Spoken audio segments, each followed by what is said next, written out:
এর দুইটা তাফসীর, একটা হচ্ছে ইলা আরযালিল উমর, সব সময় মানুষ যুবক থাকে না, একটা সময় তারে বৃদ্ধ বানিয়ে দেয় কে? আবার আল্লাহ বুঝালেন মানুষ ভালো হলে অনেক ভালো হয়, খারাপ হলে অনেক খারাপ। মানুষ ভালো হলে ফেরেশতার চেয়ে ভালো, মানুষ খারাপ হলে পশুর চেয়েও খারাপ। কথা বলেন ঠিক কিনা? এক পশু আরেক পশুরে মারে না, এক পশু আরেক পশুরে হত্যা করে না, কিন্তু মানুষ মানুষের মারে কি মারে না? A lion never kills a lion, a dog never kills a dog, an elephant never kills an elephant.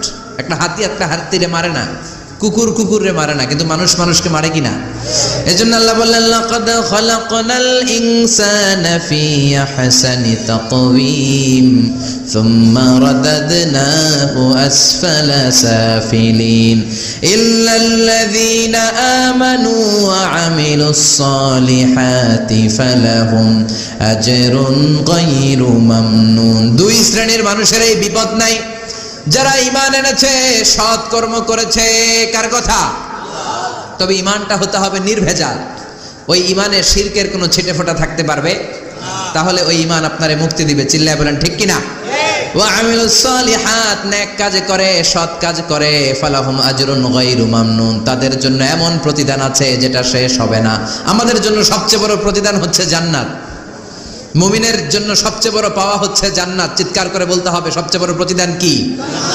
মালিক তুমি জান্নাতে, তোমার পাশে আমায় একটি ঘর বানিয়ে দিও, একটি ঘর বানিয়ে দিও সে বিভীষিকাময় মহাদিনে, তোমার প্রতিবেশী করে নিও।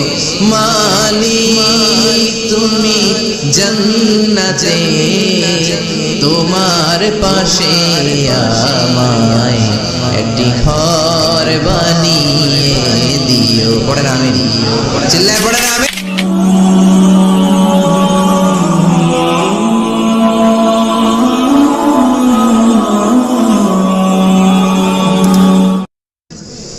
وطبيبنا وطبيب أرواحنا وحبيبنا وحبيب ربنا محمدا عبد الله ورسوله أرسله بالحق بشيرا ونذيرا